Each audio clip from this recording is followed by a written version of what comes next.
Question number 11 11वां प्रश्न बच्चों आपके सामने है। इसमें कहा गया 2 loud speakers L1 and L2 driven by common oscillator and amplifier. 2 loud speaker हैं बच्चों, कॉमन एम्पलीफायर से इनको कनेक्ट किया गया है। Okay, are arranged as shown, the frequency of the oscillator is gradually increase from 0 and the detector at the record series of maxima and minima. यहाँ पर बच्चों ये जो फ्रीक्वेंसी इन दोनों के हैं, मतलब ये कॉमन ऑसिलेटर से जो एम्पलीफायर होता है उससे बच्चों एक कनेक्टेड है।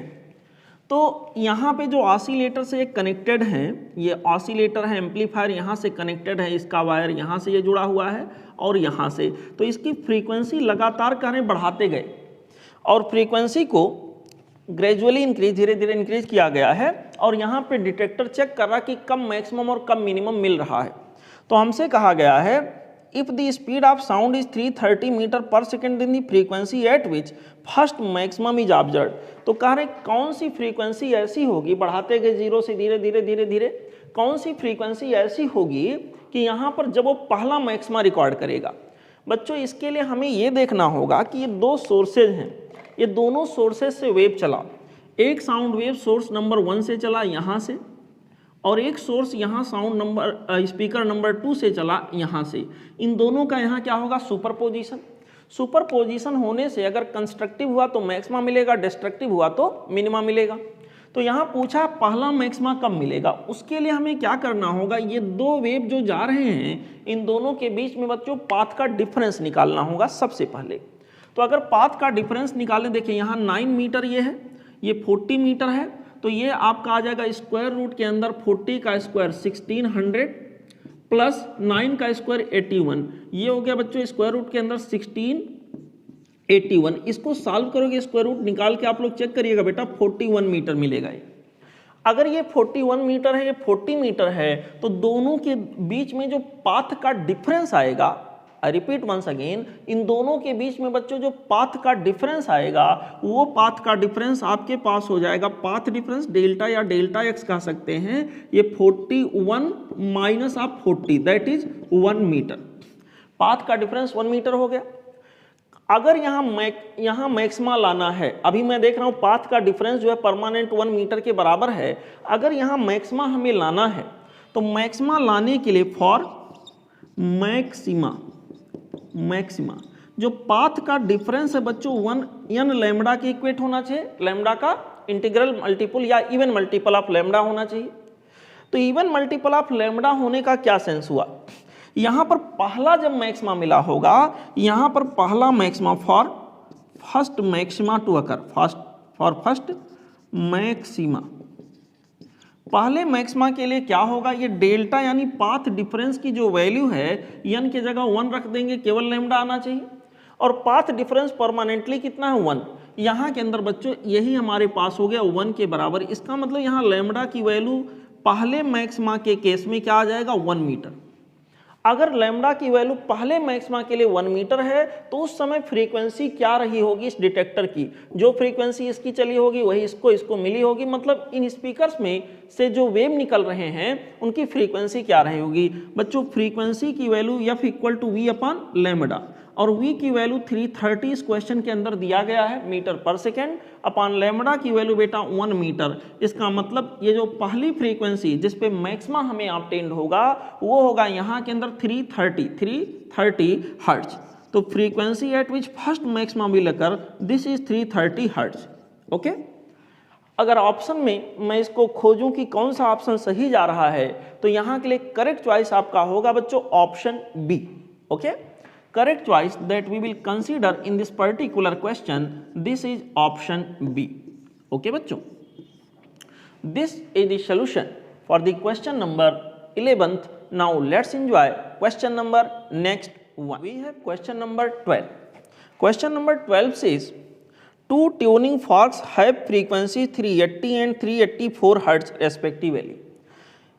When they are sounded together they produce 4 beats. Obvious सी बात है 4 बीट पर सेकेंड प्रोड्यूस करेंगे ही, यहाँ 4 बीट्स का मतलब पर सेकेंड से है, पर सेकेंड में 4 बीट प्रोड्यूस हुआ होगा, दोनों की फ्रीक्वेंसी का difference. After hearing the maximum sound how long will it take to hear minimum sound. बच्चों समझिएगा, यहाँ पर जो बीट की फ्रीक्वेंसी हो गई, frequency off beat, F1 difference F2 करने के बाद आपको इस क्वेश्चन के अंदर मिला 4, ठीक है, यानी 4 बीट्स पर सेकेंड। बीट का मतलब क्या होता है बच्चों, देखिए यहाँ पर ये मैंने ऐसे रिजल्टिंग वेव का डायग्राम बनाया था, ऐसे चल रहा था, मैक्सिमा मिनिमा मैक्सिमा मिनिमा से जा रहा था। मैंने बताया था यहाँ पर जब एम्पलीट्यूड मैक्सिमम होगा तो मैक्सिमम इंटेंसिटी मिलेगा, मैक्सिमा हो गया। यहाँ पर जब एम्पलीट्यूड जीरो होगा तो बिल्कुल जीरो इंटेंसिटी, उसको मिनिमा कहेंगे, मिनिमा बच्चों। और यहाँ पर फिर से एम्पलीट्यूड निगेटिव मैक्सिमम भले ही हुआ लेकिन इंटेंसिटी तो मैक्सिमम ही होगा, क्योंकि इंटेंसिटी एम्पलीट्यूड के स्क्वायर के प्रोपोर्शनल होता है। तो यहाँ इसको हम लोग कहेंगे मैक्सिमा, मैक्सिमा। मेरे प्यारे बच्चों, आप सबको पता है यहाँ लगातार दो मैक्सिमा के बीच का जो गैप होता है, यहाँ पर एक मैक्सिमा से चलकर अगले मैक्सिमा तक पहुँचने को हम कहते हैं 1 बीट, और इसमें जो टाइम लगता है उसको हम कहते हैं बीट का time period, time period of beat. Beat का टाइम पीरियड बच्चों मेरे पास होता है 1 upon beat frequency, 1 upon beat frequency. Beat frequency हमको दिया 4, यानी बीट का टाइम पीरियड मतलब एक मैक्सिमा से चलें और अगले मैक्सिमा तक जाएं, इतने में जो टाइम लगा होगा 1/4 सेकेंड का रहा होगा। बच्चों हमसे पूछा है एक मैक्सिमा से अगले मिनिमा तक जाने में मैक्सिमम साउंड सुनाई पड़ा, फिर मिनिमम कब सुनाई पड़ेगा, कितनी देर बाद, मतलब बीट फ्रीक्वेंसी का ये क्या होगा, हाफ होगा कि नहीं होगा, बीट फ्रीक्वेंसी का बच्चों हाफ हो जाएगा। इसका मतलब जो टाइम हमसे पूछा गया है एक मैक्सिमा फिर उसका अगला मिनिमा, मिनिमा, उसके बीच में जो टाइम लगा रहा होगा बच्चों बीट फ्रीक्वेंसी का हाफ रहा होगा। तो यही मुझे बताना है कि ये टाइम कितना बना होगा। Beat frequency in the sense beat time period का हाफ रहा होगा, और beat time period in the sense 1/4 second, 1/4/2। यहाँ पर बच्चों हमारे पास हो गया 1/8 सेकेंड। इसका जवाब होगा 1/8 सेकेंड। और ऑप्शन में अगर जाके मैं खोजूं तो ये ऑप्शन मुझे दिख रहा ऑप्शन सी में, ठीक है। इसलिए करेक्ट चॉइस यहाँ के लिए जो बच्चों जो हम लोग लेंगे वो हो जाएगा ऑप्शन सी। ओके बच्चों, this was the solution for the question number 12th। Now let's enjoy question number next है क्वेश्चन नंबर 13।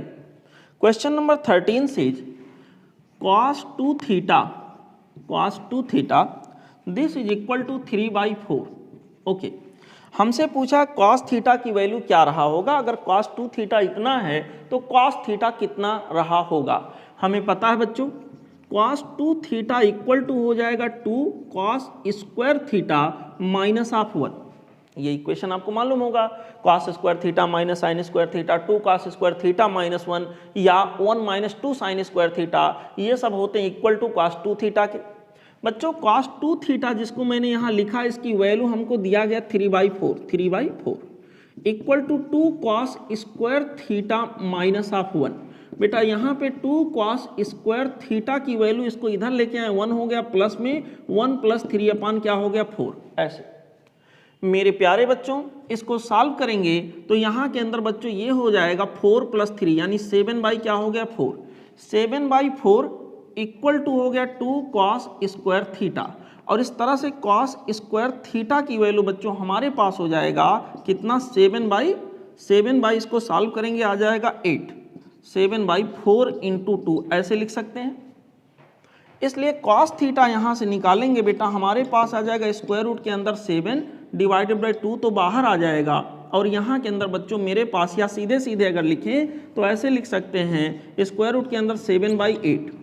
अगर ऑप्शन में जाके मैं देखूं किस फॉर्म में दिया गया है तो इसी फॉर्मेट में बिल्कुल ऑप्शन लिखा गया बच्चों। करेक्ट मैचिंग जो यहाँ के लिए होगा वो होगा ऑप्शन सी, ठीक है।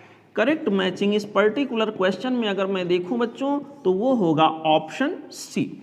Okay, this was the question number 14। Question number 14 says an observer moves towards a stationary source of sound. एक ऑब्जर्वर जो है बेटा एक स्टेशनरी सोर्स, जो सोर्स रेस्ट में था उसकी तरफ मूव कर रहा है विथ ये velocity 1/5 of the velocity of sound. Okay, what is the percentage increase in the apparent frequency.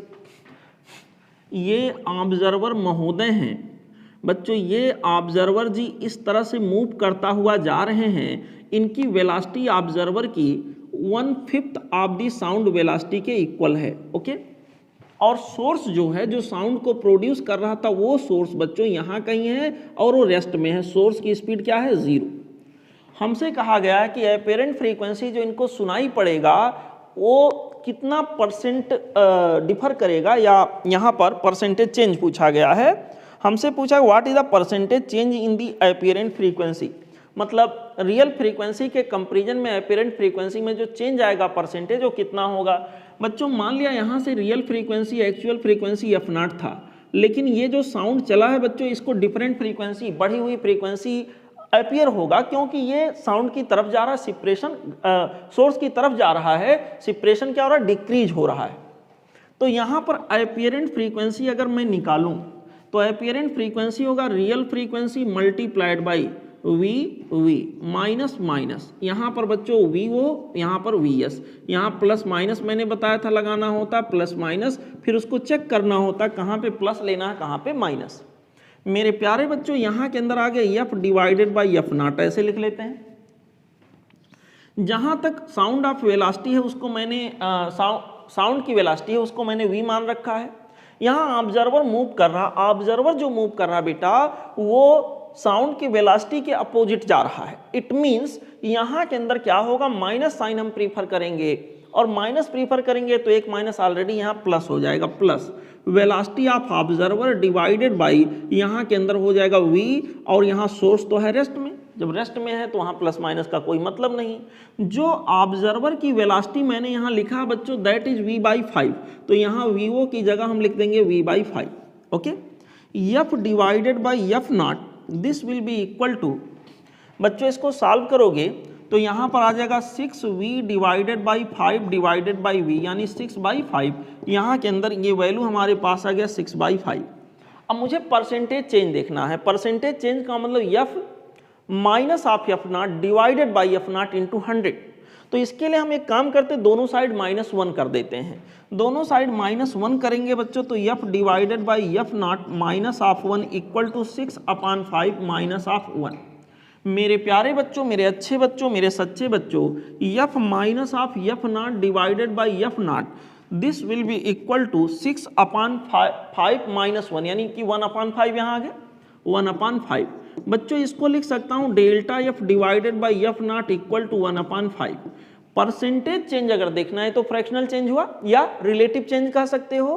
Percentage change अगर देखना हो बच्चों तो यहाँ के अंदर मुझे क्या करना, दोनों साइड 100 से मल्टीप्लाई कर देंगे, ये परसेंटेज चेंज में बदल जाएगा। सॉल्व करोगे रिजल्ट क्या मिलेगा? 20%, यानी कि यहाँ 20% का चेंज होगा। और ऑप्शन में अगर जाके देखें तो वो करेक्ट चॉइस जो हमें दिख रहा है वो होगा ऑप्शन बी। ठीक है, correct choice that we will consider here, this is option B. Okay बेटा, this is the solution for the question number 14.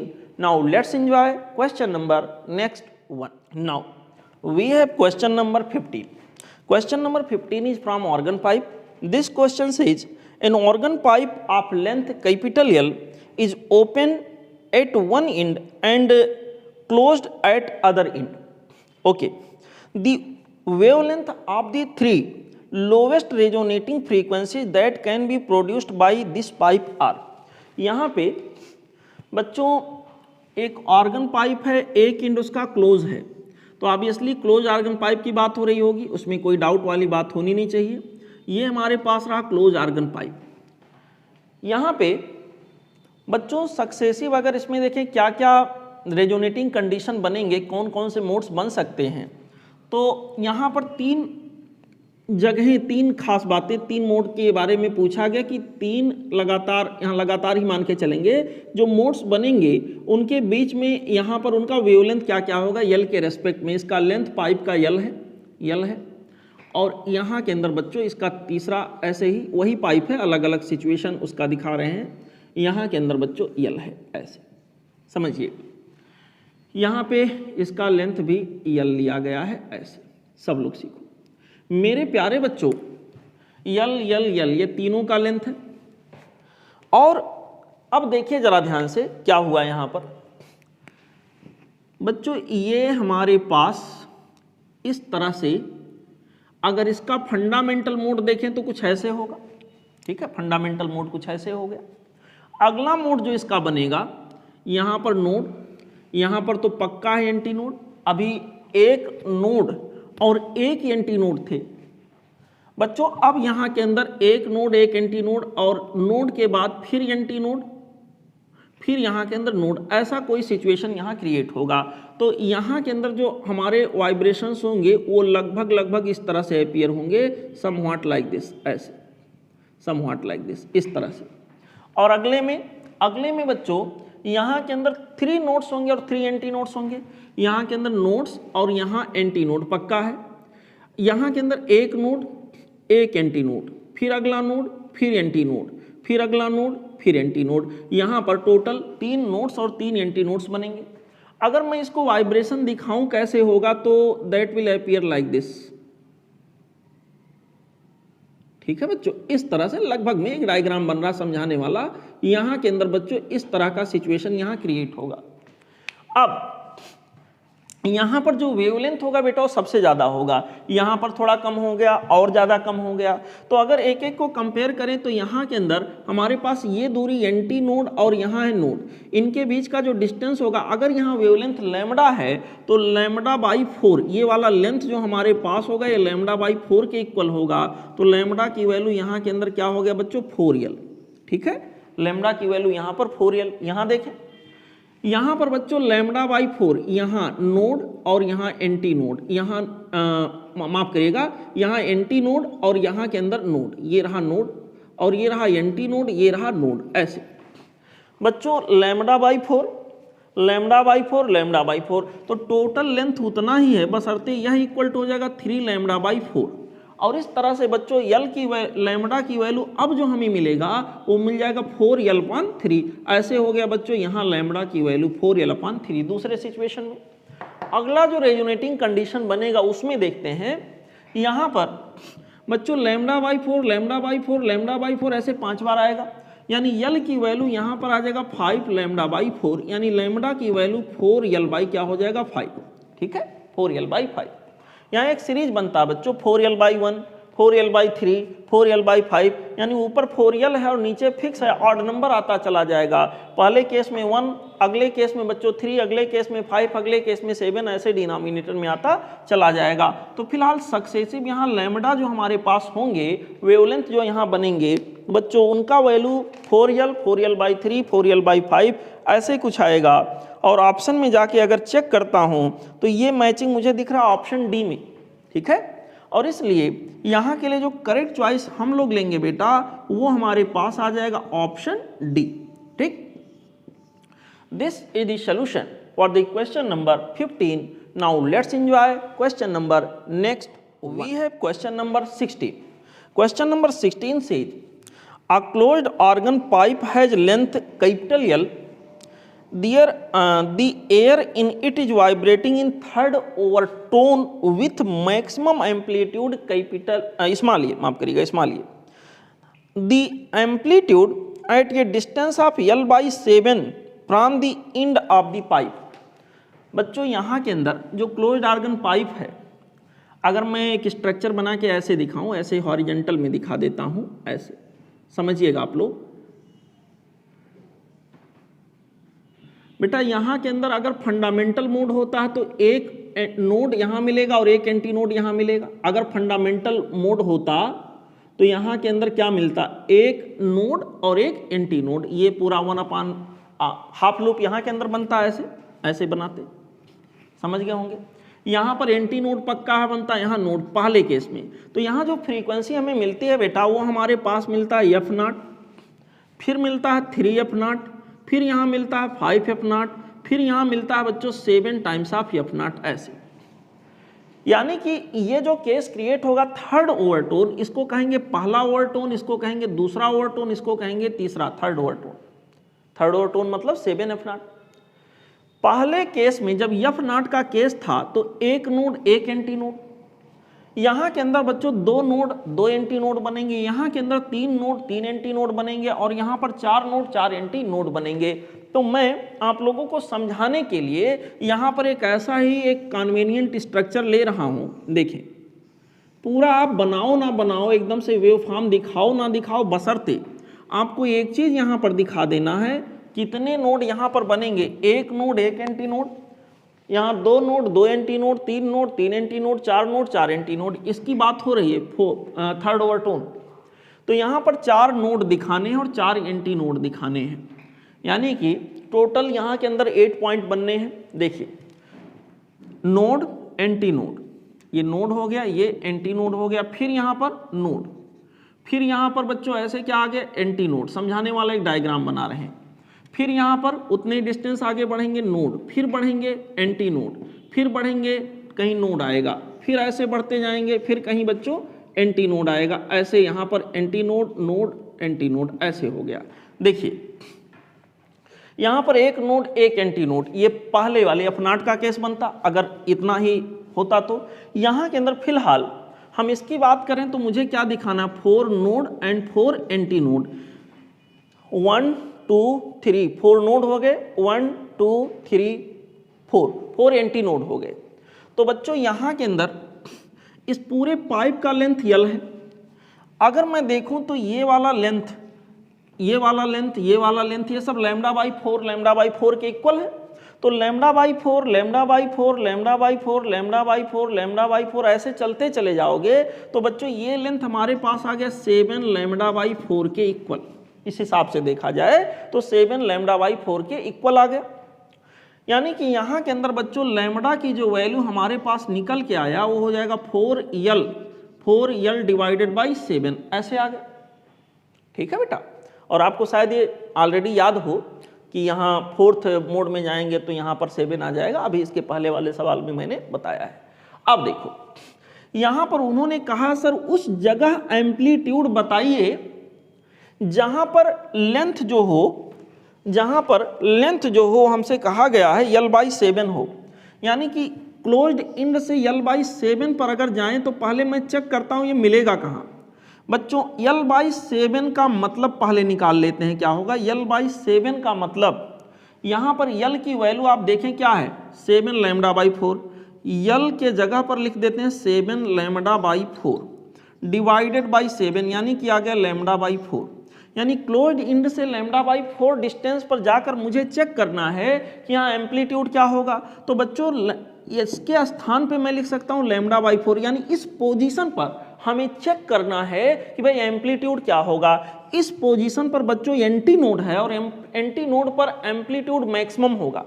ये जो पोजीशन है यहाँ मुझे क्या मिलने वाला है, एंटी नोड मिलने वाला है, और एंटी नोड पर जो एम्पलीट्यूड ऐसे स्थान पर होता है बेटा वो एम्पलीट्यूड क्या होता है, मैक्सिमम होता है। और यहाँ क्वेश्चन के अंदर मैक्सिमम एम्पलीट्यूड दे रखा है, मैक्सिमम एम्पलीट्यूड स्मॉल ए के बराबर दिया है। इसका मतलब उस पर्टिकुलर सिचुएशन में जो एम्पलीट्यूड रहा होगा वो स्मॉल ए के बराबर ही रहा होगा, क्योंकि स्मॉल ए ही यहाँ मैक्सिमम एम्पलीट्यूड शो कर रहा है।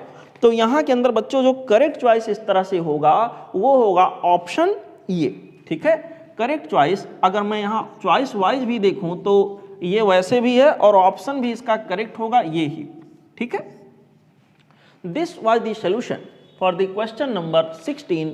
Now let's enjoy question number next. We have question number 17।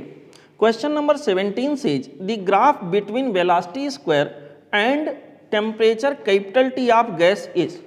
बच्चों यहाँ जो किसी साउंड की वेलोसिटी होती है, किसी साउंड की या किसी मैकेनिकल वेव की वेलोसिटी जनरली लॉन्गिट्यूडनल की, किसी गैस के अंदर होता gamma RT divided by EM0 ऐसे। तो यहाँ पर स्पष्ट रूप से हम देख सकते हैं V is directly proportional to square root के अंदर T, बाकी चीजें कांस्टेंट मान लेंगे।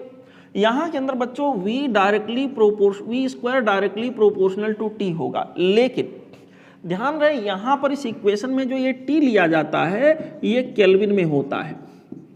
ठीक है, जो 4 ग्राफ यहाँ पर आपको दिख रहे होंगे बोर्ड पे बच्चों, उसमें देखिए जो टेम्परेचर वाला एक्सिस है उस पर ब्रैकेट में लिखा हुआ डिग्री सेल्सियस, इसका मतलब हमें ये वाला डिग्री सेल्सियस में लेना है।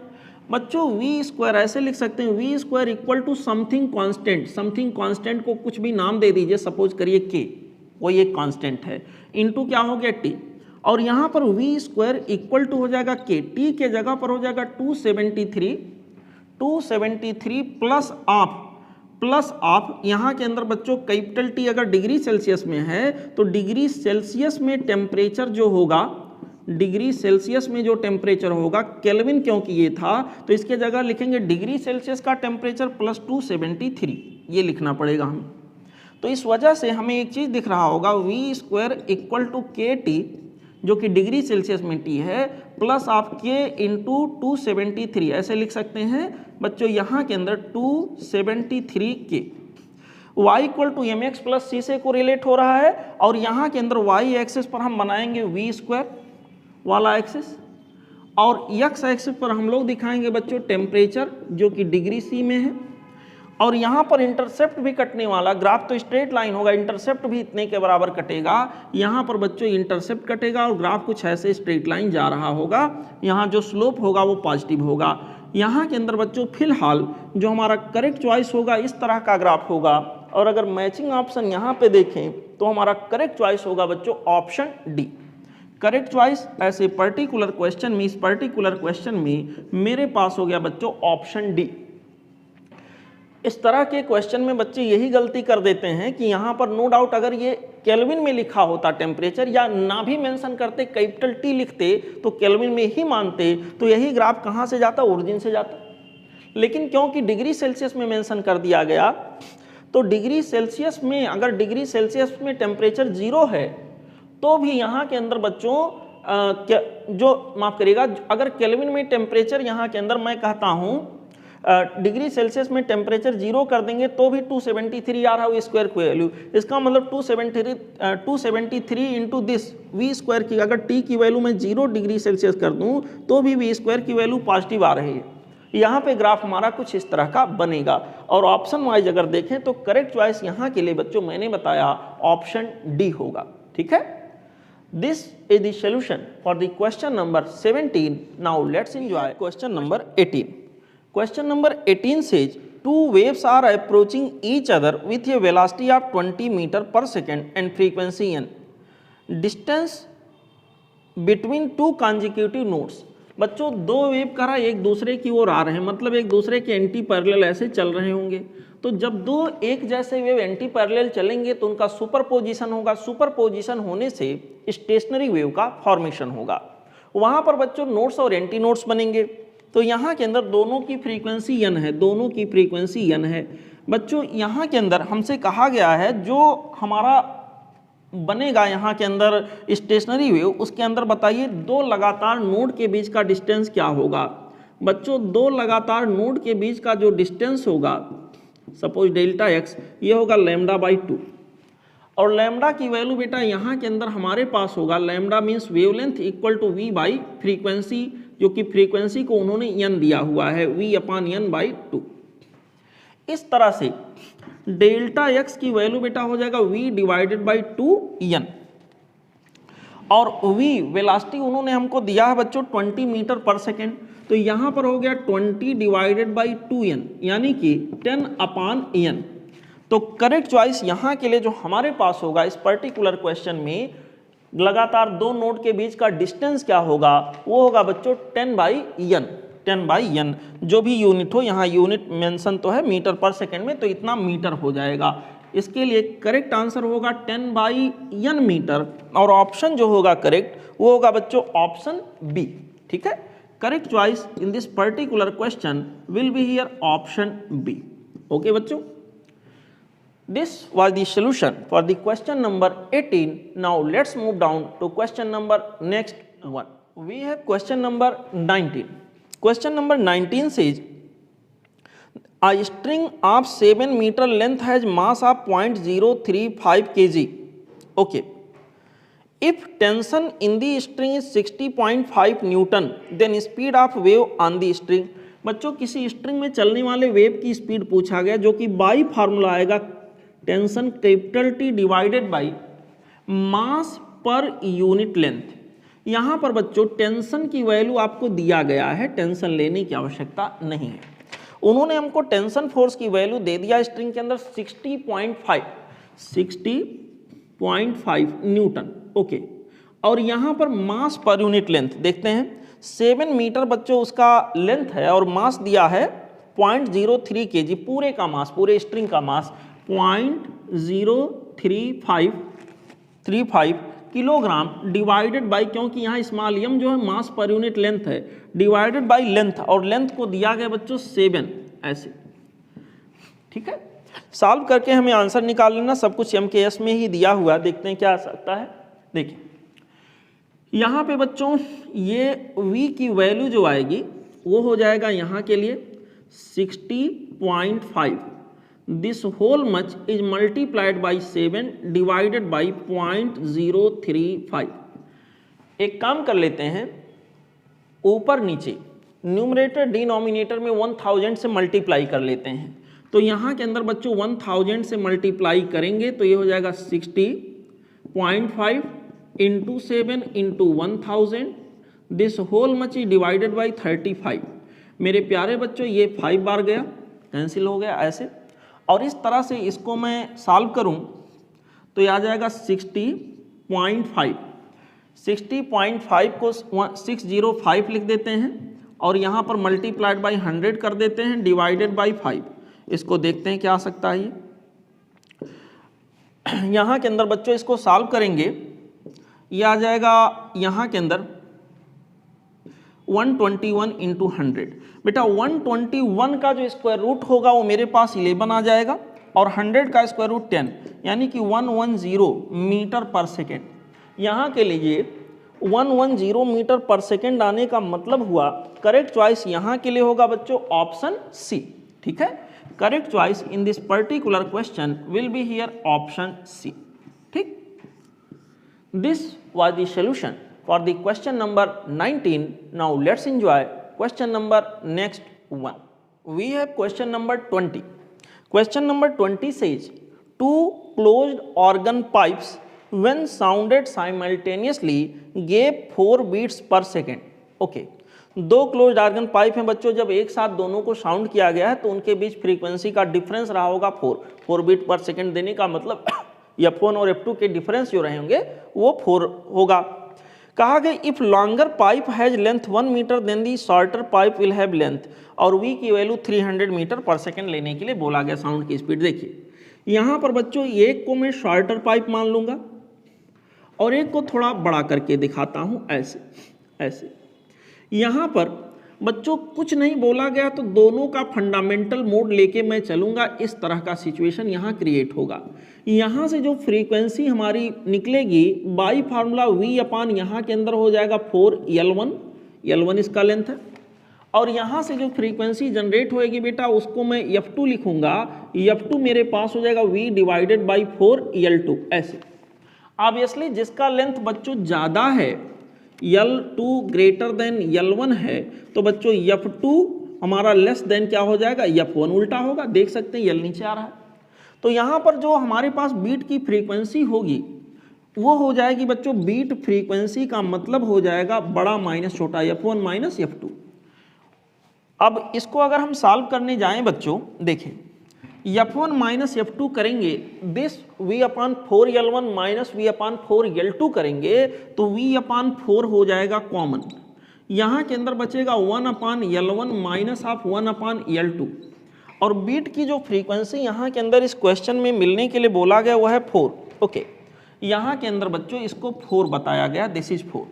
ओके, और भी जानकारी इस क्वेश्चन के अंदर दी गई है। जो L1 हमारा है शॉर्टर या लॉन्गर किसी एक का दिया हुआ है, कह रहा longer pipe has length 1 metre, longer यानी बड़ा वाला जो है L2 उसको 1 मीटर दिया गया है और L1 को पूछा गया क्या होगा। मेरे प्यारे बच्चों देखिए थोड़ा और मैनेज करते हैं, v को 300 लिख देना है, अपान यहाँ के अंदर 4 हो गया, 1 अपान L1 माइनस 1 अपान 1 ऐसे हो गया, L2 की वैल्यू 1 दिया है, दिस इज 4। सॉल्व करके आंसर निकालना है आगे।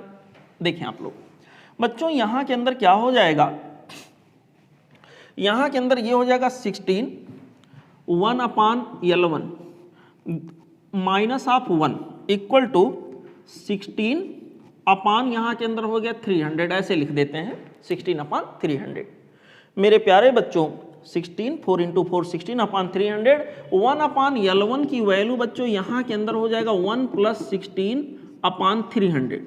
ओके बच्चों, और इस तरह से इसको हम सॉल्व करेंगे, आ जाएगा 316 डिवाइडेड बाई 300, यानी कि बच्चों L1 की जो वैल्यू होगी 300 अपान 316। क्या यहाँ के अंदर सब कुछ मेरे ख्याल से यूनिट जो है वो मीटर में होगा, मीटर पर सेकंड में है, तो ये बच्चों यहाँ के अंदर आ जाएगा मीटर में। जो हमारा ऑप्शन दिया गया है वो सारे ऑप्शंस मुझे सेंटीमीटर में दिख रहे हैं। तो बच्चों सेंटीमीटर में बताने के लिए हम लोग एक काम करेंगे, इसको 100 से मल्टीप्लाई कर लेंगे, तो 300 इंटू 100, 2 जीरो और बढ़ा देते हैं, अपान 316, इतना क्या हो जाएगा सेंटीमीटर। इसको बच्चों सॉल्व करना है, आप लोग थोड़ा मेहनत करिएगा। इसको सॉल्व करके इसका आंसर निकालते हो 94 के अप्रॉक्स में आता है, और ऑप्शन वाइज अगर देखें तो 94.9 सेंटीमीटर, 94.9 सेंटीमीटर के लगभग इसका आंसर आएगा। आप लोग इसको निकाल के वेरीफाई कर लीजिएगा। यहाँ तक के लिए इस तरह से करेक्ट चॉइस जो होगा वो होगा बच्चों ऑप्शन बी। Correct choice